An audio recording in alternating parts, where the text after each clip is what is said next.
코로나가 계속되는 가운데 또 가을이 됐습니다. 굉장히 하늘이 맑고 푸르고 또 미세먼지도 없어진 것 같습니다. 저도 온라인 예배를 이제 몇 주 드렸는데 집중하다 보니까 또 굉장한 은혜를 주시더라고요. 우리 제한적으로 이렇게 온라인 예배를 드리고 있지만 정말 사모하는 마음으로 예배 드리게 되면 동일한 성령께서 우리에게 은혜 주실 줄로 믿습니다. 이 주간에 목사님 몇 분과 대화할 시간이 있었는데 좀 규모가 있는 목사님이 그래요. 시간이 갈수록 조회수가 뚝뚝 떨어진대요. 온라인 예배 드리니까. 조회수에 굉장히 민감하시더라고요. 그 옆에 있는 다른 목사님 하신 말씀이 최근 대형교회 온라인 예배 하는 걸 좀 조사를 했답니다.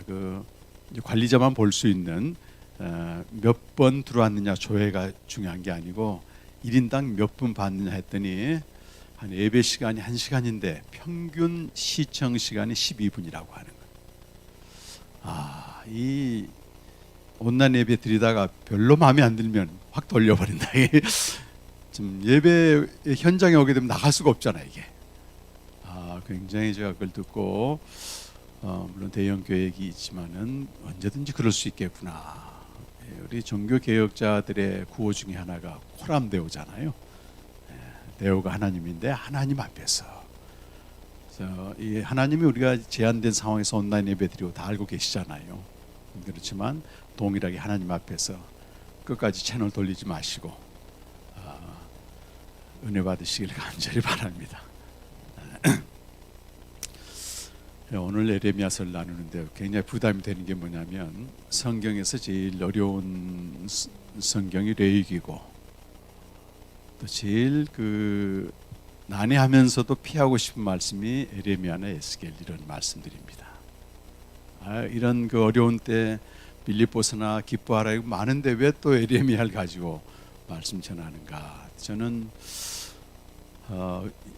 9월달에 에레미야 중반부부터 다시 묵상하는데 매일 주신 은혜가 너무 커서 좀 우리 성도님과 나누고 싶다 이런 마음이 좀 들었습니다.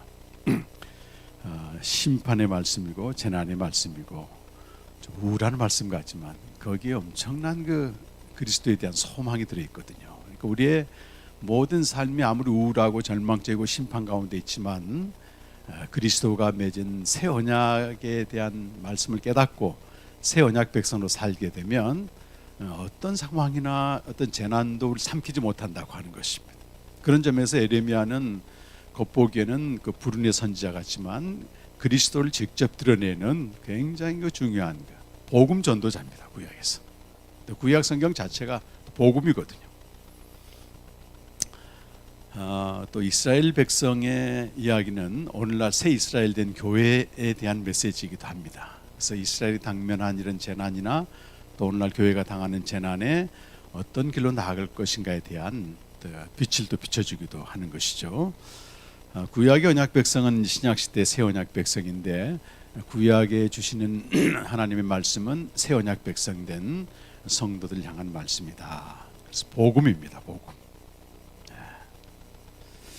복음은 창세전에 약속된 생명을 주시는 아들이 복음이죠. 하나님의 아들이 복음이고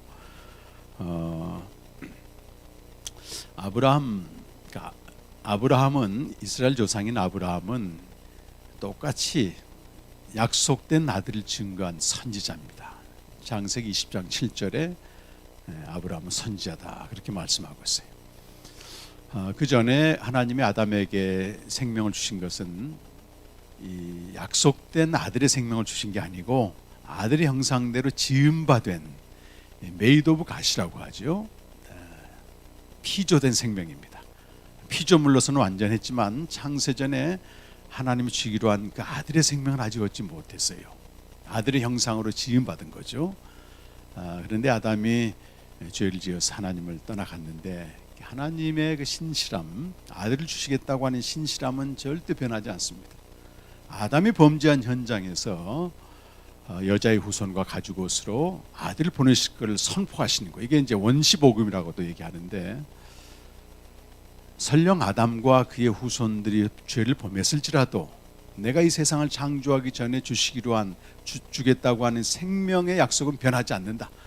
그런데 단지 한 가지, 하나님 편에서는 큰 희생을 치러야 되는데 그 아들을 십자가에 죽이셔야만 된다고 하는 십자가 죽음에 대한 선포가 아담이 범죄한 그 현장에서 선포되는 것입니다. 그리고 이제 이후에 모든 선지자를 통해서 그 아들이 오실 것을 약속을 했죠. 이스라엘의 조상은 아브라함인데 마찬가지로 자손의 약속을 통해서 그리스도가 오실 것을 아브라함에게 보여줍니다.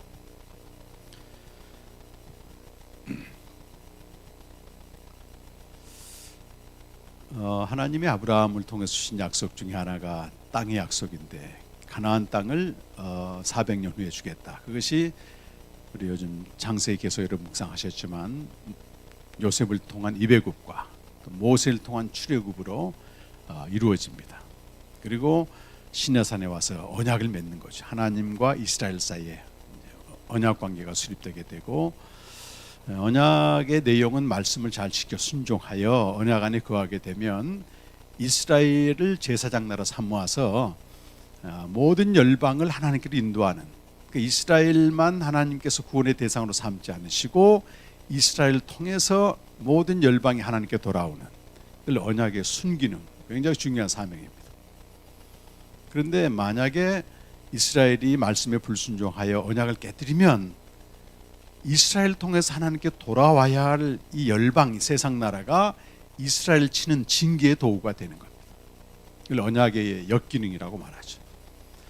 그런데 출애굽을 보통 BC 1445년으로 보고 그때부터 860년까지 남유다가 멸망한 BC 586년까지 전체 역사를 보게 되면 거의 불순종합니다. 이스라엘 백성. 하여튼 선지자들 계속 보내가지고 경고해도 이거 안 되는 거예요. 우리 정말 집사님 기도가 절절한 게 안 되는 거잖아. 이게 하나님처럼 되면 안 되는데 안 돼. 이게 안 된단 말이지. 본성이죠. 하나님과 이스라엘 사이에 계속 씨름하게 됩니다. 징계하고 다시 용서하고 징계하고 용서하고. 그러다가 이제 다윗 이후에 남과 북이 갈라지게 되고 북왕국 이스라엘은 BC 721년 아수리에 의해서 멸망하게 됩니다. 그리고 남은 건 다윗의 왕조를 이어갈 다윗의 씨를 이제 보존해야 되는데 남유다가 남았는데 여기도 결국은 BC 586년에 멸망하게 돼요. 오늘 본문은 그 여호와김이라고 하는 요시아의 아들 그 시대인데 이때 굉장한 그 세계 역사의 판도가 바뀌게 돼요. 지도를 좀 한번 보시면요, 오늘 그 36장 1절에 보면 여호와김 제4년에 임했다 말씀이, 그 여호와김 4년은 BC 605년이 됩니다. 그 여호와김은 BC 609년에 왕이 돼요. 그 아버지 요시아가 애굽 왕 느고가 이 팔레스틴 쪽 북쪽으로 오는데 거기에 가담해가지고 전쟁하다 이제 죽게 되거든요. 그때 여호와김이 이제 원래는 여호아하스가 왕이었는데 애굽이 워낙 강했기 때문에 애굽이 여호아하스를 끌어내리고 그의 형인 여호와김을 왕으로 이제 봉신으로 삼는 거죠. 그래서 이 여호와김은 철저히 애굽을 떠받드는 그런 왕이었는데 그때부터 한 4년 지난 다음에 누가 등장하냐면 우리 성경에 자주 나오는 바벨론이 등장하게 됩니다. 바벨론의 느부갓네살이라고 하는, 원래 그 아버지가 나보폴라살인데 굉장히 병약했고 그 아들인 이 느부갓네살이 굉장히 뛰어난 장군이에요. 그래서 이 그림을 좀 보시면 여기가 바벨론이죠. 바벨론이 쭉 와서 유프라데스 강에 있는 갈그미스라고 하는 유명한 전투가 있습니다. 여기에 애굽 군대와 여기서 전쟁을 하게 돼요. 그런데 여기서 바벨론의 느부갓네살이 애굽 군대를 완전히 진압합니다. 그리고 쭉 내려옵니다. 쭉 내려와 어디까지 오냐면 여기 유다, 지금 유다 남아 있는데 여기까지 쳐들어오게 되는 거예요. BC 605년의 일입니다. 그리고 주변에 있는 성들을 전부 하나하나 무너뜨리고 어디만 남았냐면 그 뭐예요? 예루살렘만 딱 포위된 상태예요. 때가 BC 한 589년 겨울에서 그 이듬해 588년 봄인데, 지금 유다는 사이에 껴있는 상황 가운데 바벨론이 포위하고 있기 때문에 완전히 지금 사방이 막힌 상태입니다. 국가적인 위기잖아요. 그때 백성들이 무슨 일을 하냐면 금식하기 위해서 성전으로 몰려오는 겁니다. 예, 국가적인 대재난에 지금 금식하기 위해서 몰려오거든요. 그때 하나님의 에레미야를 통해서 말씀하시는 거예요. 어떻게 말씀하냐면 에레미야와 함께 동력하기도 하고, 에레미야가 글을 읽게 되면 필사해주는 바룩이라고 하는 서기관에게 두루마리 책에다 그 말씀을 적으라는 겁니다. 굉장히 중요한 거예요. 읽고 없어지는, 선포하고 없어지는 말씀이 아니라 계속 읽혀져야 된다고. 그러니까 성전에 금식하러 나온 사람이 왜 나왔겠어요? 우리 집사님 생각해 보세요. 재난이 지금 왔는데 금식하러 나왔다고. 뭘 기대했을까요? 하나님이 개입하셔서 위기상을 돌파해주고 우리를 바벨론으로부터 지켜달라. 금식의 목적은 그거밖에 없단 말이에요. 당연히 그런 메시지를 기대했는데 에레미야를 통해 선포되는 게 뭐냐면, 지금 너희를 포위하고 있는 바벨론 위에서 이 땅이 완전히 무너지고 불사라질 것이다. 재난 때문에 지금 기도하러 왔는데 더 큰 재난을 선포해버린다, 그 말이에요. 어떻게 됐을까요? 듣고 싶지 않은 이야기 들은 겁니다. 그래서 그 이야기가 이제 왕께 전해졌어요. 그래서 왕이 그 두루마리 책을 가져오라 그래가지고 오늘 본문에 읽은 대로 여우디란 사람이 읽어주면 서너 쪽 찢어가지고 말씀을 찢어. 그래서 화롯불에 전부 불살라버리게.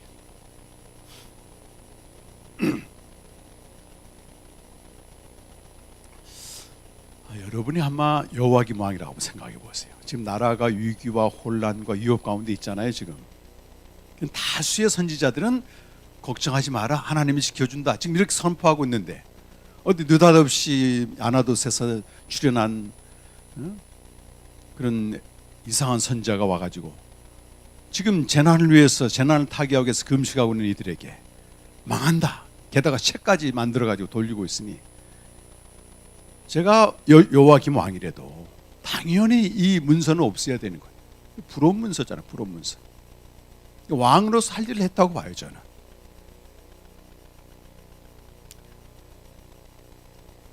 이 지금 코로나 재난인데 여러분 조금만 기다리면 소망이 있습니다. 코로나 없어질 겁니다. 근데 거기다 대고 아닙니다, 몇만 명이 더 죽을 겁니다, 이렇게 선포해 봐요. 누가 들으려고 하겠습니까? 이 메시지를. 빨리 끝나길 바라죠.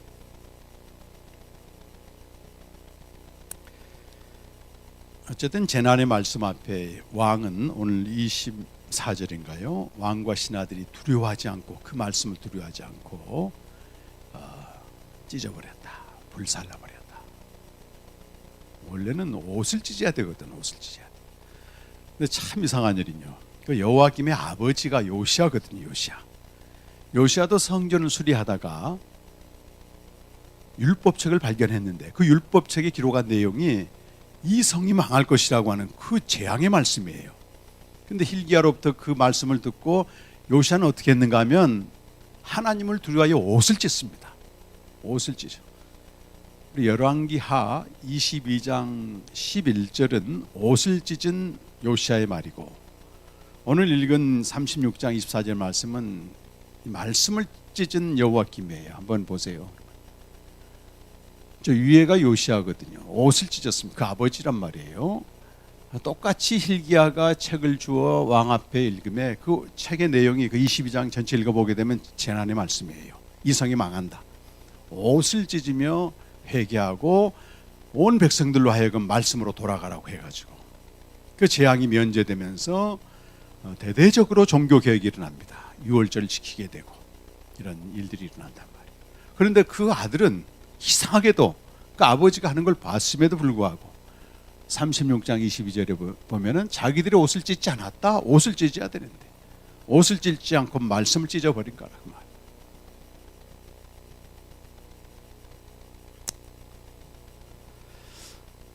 말씀을 찢어버리고 말씀을 필요 없다고 한다고 해서 말씀이 없어지는 거 아니잖아요. 손바닥으로 태양을 가린다고 해서 태양이 없어지지 않습니다. 아무리 그 말씀이 내게 마음에 들지 않는다고 무시해도 그 말씀의 효력이 없어지지 않는다는 겁니다. 오늘 뒷부분에 보게 되면 그 말씀의 효력이 나타납니다. 그 말씀을 찢어버린 여호와김은 유다 왕 중에서 가장 끔찍하게 죽임당하고 시체까지도 낮에도 밤에도 버림당하는,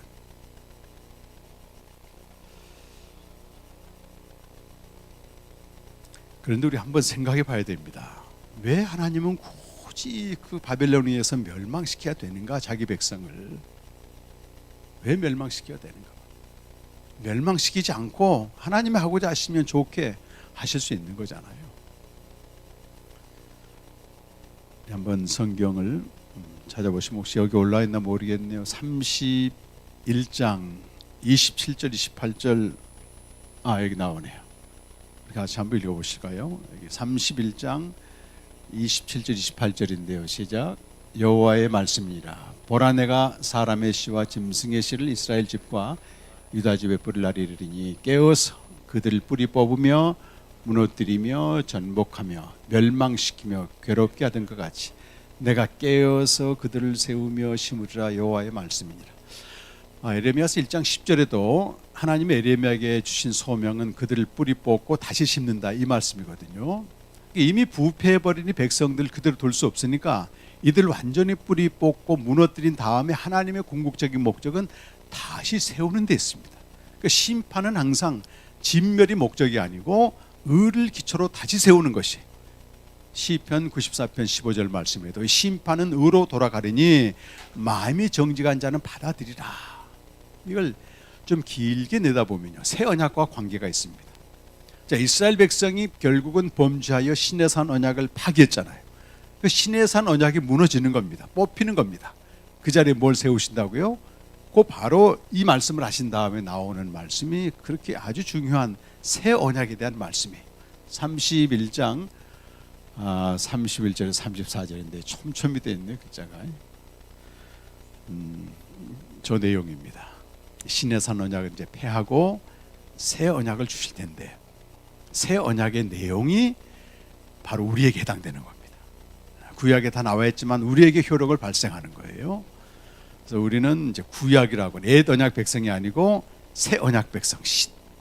새 언약 백성이면 새 언약이 뭔 줄 알아야 되잖아요. 세 가지입니다. 세 가지. 새 언약의 내용은 세 가지인데, 첫 번째는 나의 법을 그들의 속에 두며. 하나님의 말씀을 우리 속에 둔다, 그 말은 구약에서 하나님의 말씀은 히브리서 1장 2절에 보면 아들의 말이 되는 겁니다. 이제 구약의 모든 말씀을 신약 시대에는 아들의 말이다. 자, 아들의 말은 생명입니다. 영생이고 생명을 주는 말씀이죠. 그래서 고린도후서 3장 6절에 보면 새 언약은 영으로 생명을 주는 것이다. 사도 바울이 자신을 이렇게 말해요. 내가 새 언약 일꾼 된 자격을 주신 하나님께 감사하다. 자기는 자격이 없는데 하나님은 새 언약 일꾼이 되는 자격을 줬다는 거예요. 근데 새 언약 일꾼을 뭐라고 말하냐면 영으로 생명을 주는 직분이다. 다시 말해 생명을 주는 영의 직분이다.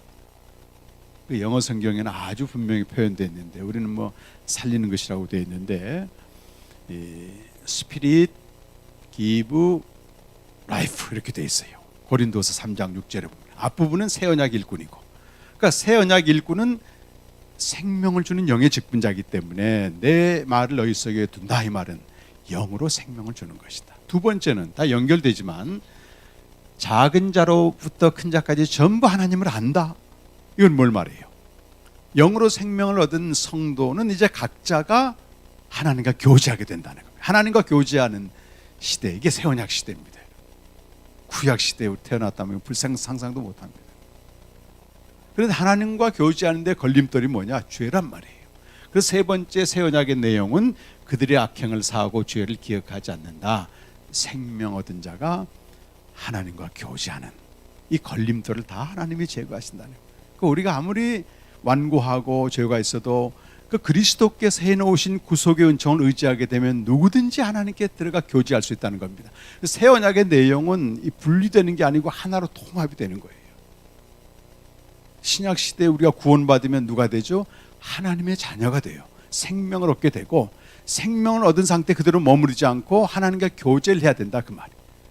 교제하는 모든 걸림돌인 죄의 문제를 예수님이 전부 해결하셨다. 기억도 안 하십니다. 용서하시고 기억도 안 해요. 우리 인간은 유한하기 때문에 용서하고 기억하잖아요. 하나님 용서하시고 기억도 안 하시고, 이 말씀이 히브리서 10장 17절과 18절에 나오고 19절에는 그러므로 형제들아 우리가 예수의 피를 힘입어 하늘 성소에 들어갈 담력을 얻었다. 들어오라는 겁니다. 들어오라는 겁니다.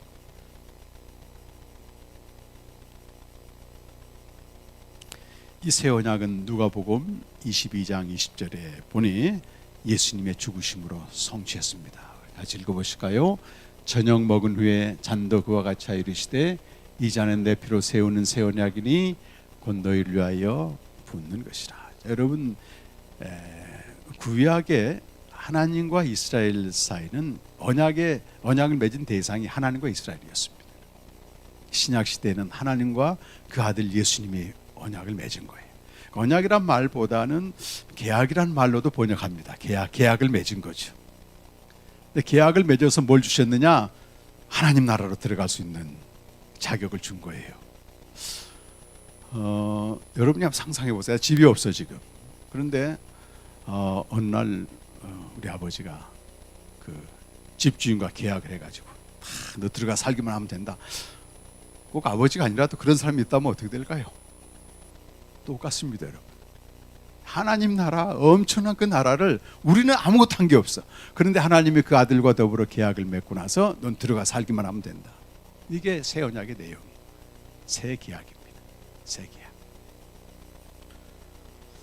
그래서 구약의 하나님의 말씀, 자 여호와김이 찢어버린 그 말씀, 또 요시아는 그 앞에 떨고 옷을 찢은 그 말씀은 신약 시대의 복음입니다. 복음이지.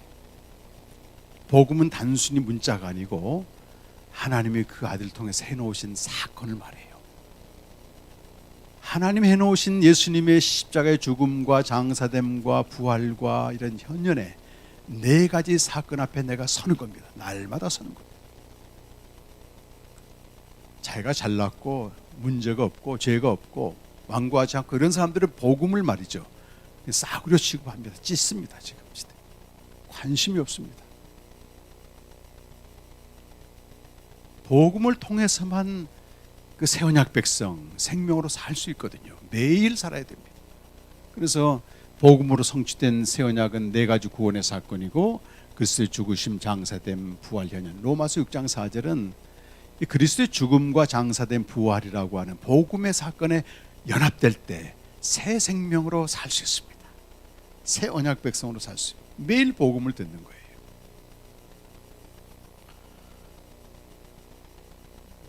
그러나 사람들은 이 복음보다도 위로의 말을 듣기를 원하는 거예요. 그 사도 바울이 복음을 전할 때 유대인 회당에 들어가거든요. 유대인 회당에 들어가면 회당장이 당일 본문 말씀을 쭉 읽습니다. 그리고 나서 모여든 사람들 중에 한 사람에게 누가 나와서 좀 위로의 말씀을 한 사람 나와라 이렇게 이제 얘기를 하면 그 중에 나와가지고 이제 위로의 얘기를 하죠. 메시지 오브 엔커리지먼트라고. 근데 바울은 뛰쳐나가가지고 위로의 말을 전하는 게 아니고 복음을 전합니다. 메시지 오브 셀베이션, 구원의 말씀입니다. 사도행전 13장에 한번 봐보세요. 이건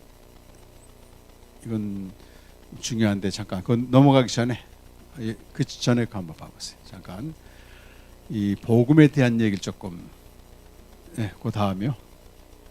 아까 그 고린도서 15장 3절에서 5절은요, 이 사도들에 의해서 전승된 복음입니다. 전승된 복음. 15장 11절에 보면 그러므로 나나 그들이나 이같이 전파하며 너희도 이같이 믿었느니라. 이게 나는 바울을 말하고 그들은 사도들을 말해요. 그러니까 바울은 사도들이 전승한 복음을 그대로 전했다. 그 내용이 네 가지 사건이라는 겁니다. 원복음이라고 부르죠. 그런데 갈라디아서 1장 8절, 1장 8절 말씀인데 장절 좀 뺐네요. 이 말씀이 갈라디아서 1장 8절. 그러나 여기서부터 한번 읽어보세요. 시작.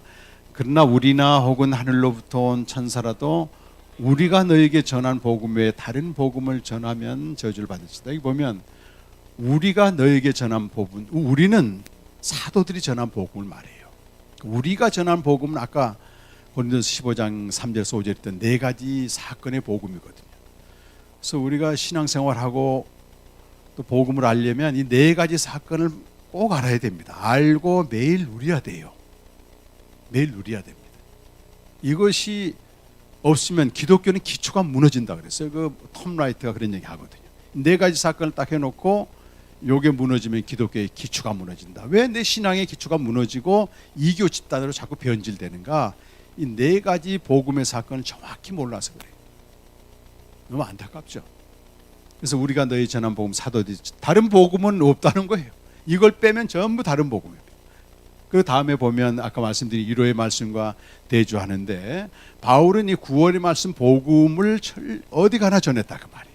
그의 그리스도의 죽으심과 장사된 부활과 현현의 사건을 전했고, 근데 일반적으로 회당에서는 하나님 말씀을 딱 던져놓고 위로의 말을 전해, 앵커리지 않아, 격려의 말을 전한다 그 말이에요. 그건 어떤 효력도 생명의 효력이 안 나타나게 되어 있습니다. 오늘 여호와김이 에레미야를 잡아 죽이려고 하는 거, 또 말씀을 찢어버린 건 뭐냐면 이 위급한 상황에 위로의 말 해도 부족한데 어찌 복음을 전하고 있느냐, 똑같은 메시지예요. 지금은 위로의 말을 들을 때가 아니고 복음을 들을 때인데, 복음을 듣게 되면 그 안에 하나님의 위로가 있는 거예요. 이 인간적인 위로가 아닙니다. 이거는 우리 다 속아봤잖아요.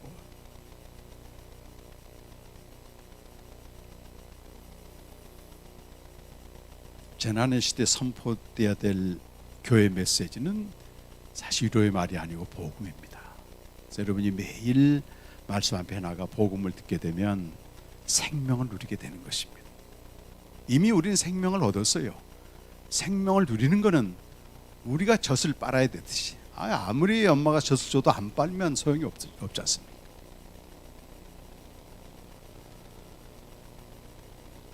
요즘 미국 교회에서 좀 시작하긴 했지만 영적인 실용주의가 있습니다. 잘 되는 날을 부추겨주는 거거든요. 조엘 오스틴 목사인가 긍정의 힘을 내놓더니 잘 되는 날을 또 내놓아야죠. 예수 믿으면 잘 된다는 겁니다. 당장은 듣기가 좋습니다, 여러분. 그런데 분명히 생각해야 될 게, 내가 복음을 통해 생명이 있는 사람들은 잘 돼요, 사실은. 근데 내가 잘 되는 게 아니고 나를 통해서 주님이 잘 되는 거예요. 주님이. 여러분 오해하지 마시기 바랍니다. 옛사람의 상태, 생명이 없는 자는 에베소 2장 2절 말씀, 3절 말씀 보면 철저히 욕망을 따라 사는 존재예요. 내가 지금 욕망을 따라 살고 있는데 자꾸 잘 된다고 거기에 기름을 붓게 되면 더 욕심이 늘어나게 되어 있는 것입니다. 그건 잘 되는 게 아니고 망하는 거예요, 망하는 거. 유다 백성들처럼. 근데 이미 생명의 교제를 하고 있는데 잘 된다. 이건 우리 창세기 묵상했지만 창세기 39장 2절에 하나님이 요셉과 함께 하심으로 그가 형통하게 되었다. 그는 자기 개인으로는 감옥에 갇히고 개인으로는 노예 같지만은 하나님이 그 요셉과 함께 하심으로 언약을 이루어 가잖아요. 언약. 우리가 언약을 이루어 간다는 말이니 새 언약 백성이기 때문에 생명으로 살아내는 걸 말합니다. 생명으로 살아내는 거. 그래서 어떤 고난과 압제와 어려움 가운데 결핍의 상황에서도 내가 생명으로 살고 있다면 하나님이 함께하는 증거고 잘 되는 거예요. 형통하는 겁니다. 세상 가치와 완전히 다른 겁니다. 기독교의 가치는 다른 겁니다.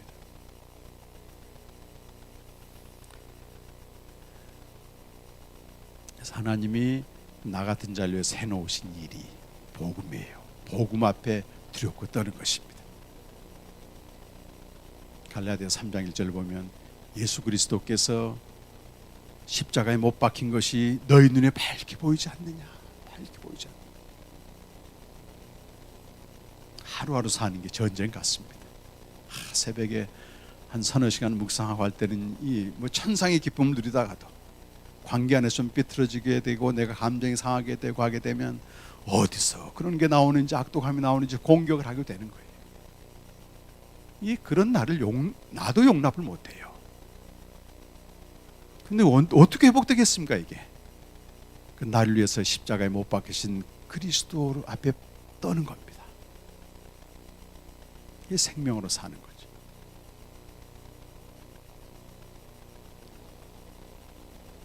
바쁘다고 말씀 앞에 나가지 않는 거, 그 복음을 찢는 거나 다름없습니다.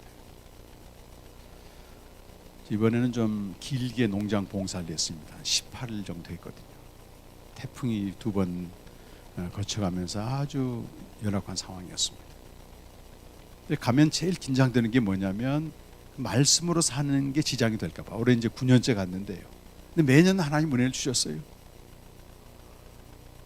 새벽 3시 이전에 일어나지 않으면 7시부터 일꾼들과 함께 일하는데 그 시간을 맞추지 못하기 때문에 최소한 새벽 3시 이전에 일어납니다. 그리고 말씀을 묵상하고 하나님 주신 그 인자와 신실함, 은혜를 풍성히 부음받고 그래 하루 시작하는 거예요. 그러기 위해서 저녁에 일찍 자죠. 일찍 8시에 잘 때도 있고 주로 9시 전에는 자야만이 그 시간을 맞출 수 있기 때문에 그렇습니다.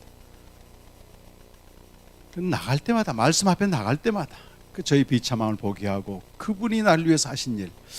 여러분, 우리 신앙생활 한국교회가 오해하는 게 뭐냐면 내가 하나님으로서 뭔가 열심을 내려고, 이건 전혀가 아닙니다. 여러분, 로마서 10장에 만약 하나님께 열심을 내게 되면 자기 의를 세울 뿐만 아니고 로마서 11장 7절에 보게 되면 그 마음이 완고해진다. 왜 그러겠습니까? 여러분, 내가 하나님께 열심을 내게 되면 내가 괜찮다고 생각하는 거예요. 다른 사람 판단하게 됩니다. 이런 사람들은 행위적으로 열심을 내게 되면 반드시 완고해진다. 그래서 주변에 복음을 알지 못하고 열심 내는 성도나 목사들은 완고합니다. 여러분, 유대인처럼 돼버린단 말이에요. 하나님 뭘 원하시냐면 우리가 당신 위해서 얼마큼 열심히 하느냐, 이건 나중 문제고 내가 너를 위해서 어떤 일을 해줬느냐, 거기에 집중하라는 거예요. 거기에 집중하라는 거예요. 그래서 이방인들은 그 하나님 해놓으신 일을 믿음으로 받아들여서 의롭게 되었다고 얘기하잖아요. 그 하나님이 나를 위해서 해놓으신 일은 철저히 비참한 자로 내가 하나님 앞에 서는 겁니다. 근데 어떻게 자기를 주장하며 완고해지며 남을 판단할 수 있겠어요? 어거스틴이 그런 말 합니다. 의사는 병자에게만 쓸모 있습니다. 하나님은 긍휼히 여기시고 나는 비참한 자입니다. 계속 하나님 앞에 서 있는 자기 실존을 발견하는 거예요. 그렇잖아요. 내가 비참하지 않은데 하나님의 긍휼이 내게 올 리가 없죠. 건강한 자에게는 의사가 쓸데없는 것입니다.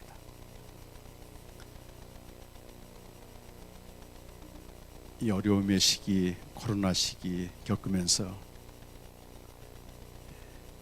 유다 시대처럼 무조건 평안을 전하는, 무조건 안전을 전하는 이 거짓 선지자들의 말에 미혹되지 마시고 매일 복음 앞에 나가십시오. 여러분, 우리 목사님 묵상해 놓은 글 앞에 내가 나가요. 내가 스스로 묵상할 수 없으면. 근데 거기서 그 앞에 내 모습을 보는 거예요. 내가 이럴 수밖에 없는 존재구나. 거기서 그치면 안 되고, 그런 날 위해서 하나님 해놓으신 일인가, 뭔가 내가 하나님에서 뭔가 열심히 하려고 하지 말고 하나님이 나를 위해서 해놓으신 일. 어제도요, 대구에 있는 목사님이 전화가 왔어요. 목사님, 아무것도 교회에서 할 수 없으니까 죽겠습니다. 한마디로 이런 전화예요. 뭔가 프로그램을 하고 사람들이 모일 수 있고 이래야만 되는데 아무것도 못해요. 목사님, 어려운 일일지 모르지만 성도 한 분 한 분을 말씀 앞에 나가도록 인도해 줘야 됩니다. 그냥 그분들이 일상 삶에서 복음을 듣고 생명으로 살면 그럼 되는 거지. 그 이상 교회에서 뭘 해줘야 됩니까? C.S. 루이스가 그럽니다. 새 생명으로 사는 자의 특징은 모든 사람을 사랑하되 그들의 필요가 되려고 하지 말라는 거예요. 근데 뭔가 괜찮다고 생각하는 사람들은 남의 필요가 자꾸 되려고 하는 거예요. 사실 사람들에게 필요한 거는 내가 아니고 사람이 아니고 주님밖에 없습니다. 주님께로 인도해 주는 게 중요하지. 우리는 세례 요한도 그 예수님을 소개하면서 신랑이 신부를 취할 때가 왔다. 나는 쇠하고 그는 흥해야 됐다. 자기는 빠진단 말이야. 모든 인간에게 필요한 이는 사실 엄밀히 말해서 목사도 아니에요, 여러분. 셀장도 아닙니다. 주님이 필요한 거예요. 주님이. 그들의 역할은 뭐냐? 주님께 인도해 주는 거예요. 주님 인도하는. 중매장이가 되어서 정결한 신부가 되게 한 분 그리스도께 인도하는 겁니다. 그들이 복음을 정확히 알고 생명으로 살도록 그 사명하면 되는 거예요. 이 코로나에 모이지 못한 이 상황에서 하나님을 그렇게 몰고 가고 있는데 여전히 뭔가 하나님으로서 열심을 내려고 하게 되면요, 갈수록 완고해진다니까 말이에요. 잔인해집니다. 제가 경험을 해봐서 너무 잘 알아. 이건 열심을 내도 내가 한 것이 아니요 주님이 하셨습니다. 이 복음을 아는 자는 그렇게 얘기하죠. 빠져나오죠. 자기가 한 게 아니라고 하는. 수년 전 어느 사모님이 제 캠프 다녀간 뒤로, 이분은 그 기독교 TV에서 뭘 했냐면 매일 기쁘게인가 소위 성공한 목회자들이나 성도들 인터뷰하는 그런 거 있잖아요. 그 작가로 글을 써주시는 분이었어요. 그러면 그 인터뷰 하기 전에 미리 만나가지고 전부 스토리를 듣고 본인이 작가가 다 씁니다. 그 작가가 쓴 걸 가지고 이제 프로그램을 만드는데, 이제 캠프 다녀간 뒤로 완전히 땅의 것 세상 것 그걸 했다는 걸 깨닫고, 마치 이분이 저기 어디 문산 그쪽인가 사셨는데 단독에서 사셨다고요. 그 인터뷰하면서 준 책을 전부 모아가지고 전부 아궁이에 불살라세요. 이런 것들은요 찍고 불살라야 돼요. 복음은 아닙니다. 지금도 뭐 5, 6년 지났습니다. 매일 생명으로 살고 계세요. 우리는 진짜 찢어버려야 될 헛된 위로의 말은 붙들고 있고, 절대 찢지 말고 그 앞에 떨어야 될 복음은 함부로 취급합니다. 그래 복음이 기쁜 소식이잖아요. 생명으로 살도록 하기 때문에. 제가 뭐 18일 동안 매일 묵상하다 자랑한 게 아니고요. 저는 이런 건 있어요. 내게 생명을 주었는데 이 생명으로 살지 않으면 얼마나 비참한지 너무 잘 압니다. 제가. 그래서 어떻게 하면 이 생명으로 살아야 되겠다고 하는 그 간절함을 잠들기 전에 기도하는 거예요. 희한하게 하나님이 일으켜 주신단 말이에요. 제 힘으로는 불가능한 일입니다. 그걸 생각해 봤어요. 제가 육신의 아버지도 자녀들이 말이죠, 엉뚱한 짓 하면 돈 안 주지만 정신 차리고 산다 그러면 빚이라도 내서 막 해줄 거라고 말이에요. 하물며 우리의 삶과 죽음과 우리 모든 육체와 영혼을 주관하신 하나님께서 그 아들을 죽이심으로 주신 생명으로 살겠다는데 어찌 안 도와주겠느냐 그 말이에요. 도와주십니다. 그 증인들이 많이 있어요. 그래야만이 위기의 시대에 견고하게 서 있습니다. 세상이 주지 못한 다른 맛을 낼 수가 있는 겁니다. 그게 교회로서 존재하는 거예요.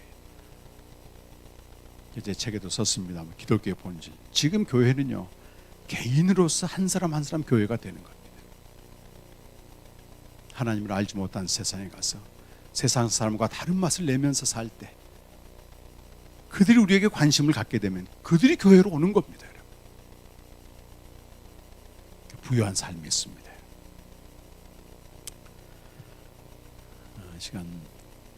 근데 새벽 3시에 일어났는데요, 꼭 낮에 한 5분 내지 15분 정도 잡니다.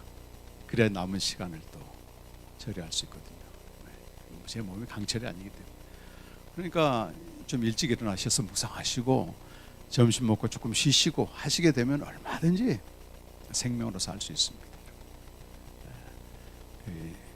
온라인 예배 드리는 모든 분들에게 이런 은혜가 있길 바라고요. 이때가 바로 생명 있음을, 생명 주신 주님을 드러내는 귀한 시간 아닌가 생각합니다. 한번 기도하겠습니다.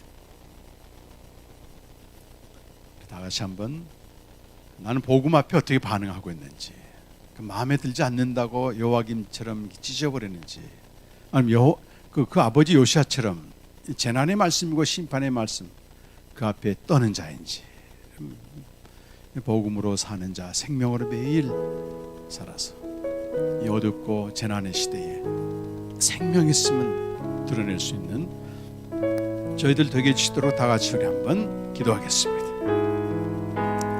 하나님 아버지, 우리의 길을 눈을 열어주셔서 우리가 꼭 드려야 될 말씀, 우리를 생명으로 살게 하는 복음을 듣길 간절히 원합니다. 주님, 그렇습니다. 인간적인 마음으로는 이 위기의 시대에 위로의 말을 듣길 원하지만 주님, 우리가 속지 않게 하시고 복음을 듣고 복음 앞에, 구원의 말씀 앞에 떠는 자 되어 생명으로 살아내는 우리 성도들 되게 하여 주시옵소서. 오 아버지 하나님, 정작 지져야 될 말은 세속화된 메시지고 우리를 만족시키는 메시지고 옛사람을 만족시키는 메시지고 그렇습니다. 날마다 복음을 듣고 생명으로 살아낼 수 있는 우리 성도들 될 수 있도록 은혜 내려 주시옵소서. 사모하는 자를 만족케 하시는 하나님 아버지를 주님 역사하심을 믿습니다. 아버지 하나님, 오늘 여호와김은 사방으로 우겨쌈 당하는 위기의 상황에서 선포된 하나님의 엄중한 말씀, 사실은 그를 살리는 말씀을 찢어버리고 불살라버렸습니다. 듣기 원하는 말, 당장 위로가 되는 말을 찾아 헤맸습니다. 그렇다고 말씀이 없어지는 게 아닙니다. 끔찍한 종말을 맞이하게 됩니다. 오늘날 위기 시대에 저희들이 맞이하고 있습니다. 위기가 지속되고 있습니다. 우리 인간의 생각은 위로의 말을 듣길 원하지만 오 아버지 하나님이 우리를 진정으로 살리는 구원의 말씀, 복음 앞에 떠는 자 되게 하여 주시옵소서. 우리 무력하고 완고하고 어찌할 수 없는 이 존재를 십자가에 못 박고 주님이 주신 새 생명으로 살길 원하는 우리의 간절한 마음을, 사모하는 마음을 주님 각 사람 만족시켜 주시옵소서. 육신의 아버지도 자녀가 부모 뜻대로 산다면 모든 걸 해주는데 어찌하여 우리 영혼과 육체의 주관자이신 하나님 아버지께서 주신 생명으로 살고자 하는데 거부하겠습니까? 주님이 어둠과 혼돈의 시대에 매일 복음을 듣고 생명으로 살아내서 있는 곳에서 교회로 사명을 감당할 수 있도록 역사하여 주시옵소서. 주님의 기쁨이 되게 하여 주시옵소서. 예수님 이름으로 간절히 기도드립니다. 아멘.